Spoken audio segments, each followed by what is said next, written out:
नमस्कार, न्यूज़ इन मिरर में आपका स्वागत है और मैं हूं आपके साथ निशा। इस समय हम प्रेस क्लब में हैं और आपको बता दें कि बीजी से मेंढर रोड की अगर रोड की बात करते हैं तो उसकी हालात काफ़ी खस्ता जो है वो बने हुए हैं। वहां के लोगों को बहुत सारी परेशानी जो आती हैं, आए दिन वहां पे एक्सीडेंट्स होते हैं जिसके चलते लोगों को और पेशेंट्स को वहां पे इतनी परेशानी आती है, जल्द से जल्द उनको रेफ़र जो है वो जम्मू में करना पड़ता है। लेकिन वहाँ पर ही रहते हुए ये सारी फैसिलिटीज़ जो है वो उनको क्यों नहीं मिल रही है, इसके चलते जो है आज एक प्रेस कॉन्फ्रेंस की गई है जहाँ पे सफ़ीर अहमद जी तमाम दस्तावेज़ लेकर यहाँ पर पहुँचे हुए हैं और कोशिश यही है कि सरकार तक ये बात पहुँचाने की कि आखिर जो प्रोजेक्ट पास हो गया था उसको अब कैंसिल क्यों किया जा रहा है और उस पर क्या कुछ कहना है इनका। इनसे ही बात करते हैं। सफ़ीर जी, आपका स्वागत है। सबसे पहले तो आपसे यही पूछना चाहेंगे कि आज आप अपना जो मसला लेके आए हैं, जो आप कॉन्फ्रेंस कर रहे हैं, ये किन मुद्दों पर है, पूरी डिटेल में आप बताएं। देखिए, सबसे पहले तो आपका बहुत बहुत शुक्रिया जो आपने टाइम निकाला।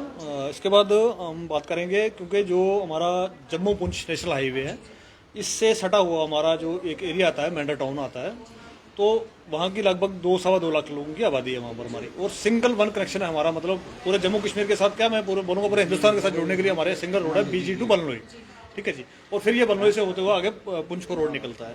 तो ये एक सिंगल कनेक्शन है हमारा टाउन से, फिर टाउन के बाद जो है अपना डिस्ट्रिक्ट हेडक्वार्टर तक। तो इस रोड को पिछले मतलब 40-50 साल से निगरान किया हुआ था। ये रोड पहले BRO के जो डिपार्टमेंट है वाटर रोड ऑर्गेनाइजेशन का, उनके पास था ये, तो वो कोई काम नहीं कर रहे थे इस पर। लगभग पिछले 20 साल से कोई इस पर ब्लैक टॉपिंग का काम, कोई इसकी नालियों का काम, कोई कलवर्ट्स, कोई कुछ नहीं बना इसके अंदर। तो इसके ऊपर वहाँ के जितने भी हमारी सिविल सोसाइटी के लोग हैं, या जितने भी पॉलिटिकल लोग हैं, या जितने भी पॉलिटिकल एक्टिविस्ट हैं, या जितने भी सोशल एक्टिविस्ट हैं, सब ने एक बहुत बड़े लेवल पे एक आंदोलन चलाया, बहुत बड़ी मेहनत की वहाँ पर। और मेहनत का यह रिजल्ट निकला कि देन जो हमारे डिप्टी कमिश्नर थे वहाँ पर, राहुल यादव जी, उनके पास ये मैटर पुट अप किया गया कि किसी तरीके से ये जो है BRO से रोड जो है किसी दूसरे डिपार्टमेंट में शिफ्ट किया जाए ताकि हमारा काम इजीली हो सके। तो उस टाइम पे काफ़ी एडमिनिस्ट्रेशन ने, सिविल एडमिनिस्ट्रेशन ने काफ़ी हमारा साथ दिया, इस पर काफ़ी मेहनत सब लोगों की हुई। तो ये प्रोजेक्ट जो है वो चला गया PMGSY को। अब जब ये दिया गया था तो BRO के लोग तब भी अवेलेबल थे वहाँ पर, उस मीटिंग के अंदर भी अवेलेबल थे। उन्होंने कंसेंट दिया कि ये प्रोजेक्ट हम अब जो है वो PMGSY को दे देंगे। अब PMGSY ने अपना काम शुरू किया। उन्होंने एक डिटेल DPR बनाई गई, वो डिटेल प्रोजेक्ट रिपोर्ट यहाँ से बना के फिर यहाँ की जितनी भी कार्रवाई होनी थी, लीगल फॉर्मेलिटीज जितनी होनी थी, वो सारे के सारे होने के बाद उसको दिल्ली गवर्नमेंट ऑफ इंडिया के सामने रख दिया गया।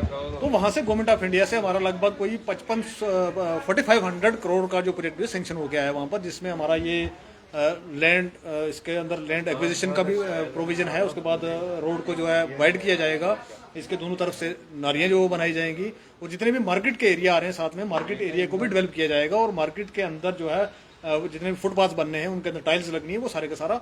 और इसमें बहुत इंपॉर्टेंट एक चीज़ थी कि 2 हमारे जो ब्रिजेस थे इसके अंदर, प्रोजेक्ट के अंदर इंक्लूड किए। और ये रोड वाइड होने के बाद ब्लैक टॉप करके प्रोजेक्ट ये जो है PMGSY ने तैयार करके देना था। अब PMGSY ने होने के बाद ये सारे पहले के लेटर हैं, तो PMGSY ने इसका टेंडर फ्लोट कर दिया। जब इनके पास सेंट्रल गवर्नमेंट ने इनिशियल अमाउंट इनको रिलीज किया, वो 88 करोड़ का है, 88 करोड़ रुपए रिलीज किया, ये टेंडर फ्लोट हो गया। इस टेंडर के आप देख सकते हैं कि भाई सारी चीज़ें मेंशन करके भी कितनी वाइड होनी है, कितना क्या होना है, सारे के सारे टेंडर डॉक्यूमेंट है पूरे का पूरा, ठीक है जी। अब ये फ्लोट होने के बाद परसों एक लेटर निकलता है, ये इस तरीके से, ये देख सकते हैं। अब ये सारी कार्रवाई हो चुकी है और 88 करोड़ रुपीज़ ये रिलीज आ चुकी है, पैसा आ चुका हुआ है।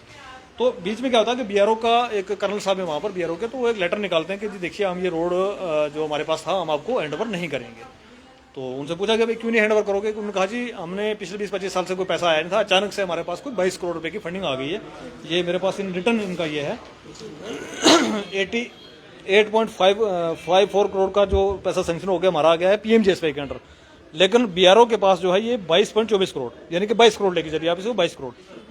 अब इस 22 करोड़ के अंदर इन्होंने सिर्फ ब्लैक टॉपिंग करनी है, वो भी 3 mm, जबकि हमारे दूसरे प्रोजेक्ट के अंदर ब्लैक टॉपिंग का 7 mm का प्रोविजन रखा हुआ है, कलवर्ट्स का प्रोविजन रखा हुआ है, उसके दो ब्रिजेस बनने हैं, उन ब्रिजेस का प्रोविजन रखा हुआ ताकि रोड आगे से। आपको क्या लगता है इतनी देर से BRO जो था इसमें इंटरव्यू नहीं कर रहा था, जैसे ही आपका प्रोजेक्ट पास हुआ तो ये बीच में इंटरव्यू कर, आपको क्या लगता है कि क्यों इस तरीके की जो किया जा रहा है? मेरे को एक तरीके की साजिश लग रही है। जो बताया जाता है कि इतने 100 करोड़ हम रिलीज कर दिया, अब देख लीजिए ये लगभग 145 करोड़ रुपए जो है ये खाते में तो चढ़ गया हमारे, कि जम्मू कश्मीर को 145 करोड़ रुपए की रोड दे दिया गया है, और उसको एक टेक्निकल ग्लिच बना के उसको इंप्लीमेंट ना करने पे वहां पर ये हमारे बहुत सारे लोगों की मेहनत ज़ाया होगी और हमारे डिस्ट्रिक्ट पुंछ का बहुत बड़ा नुकसान होगा ये।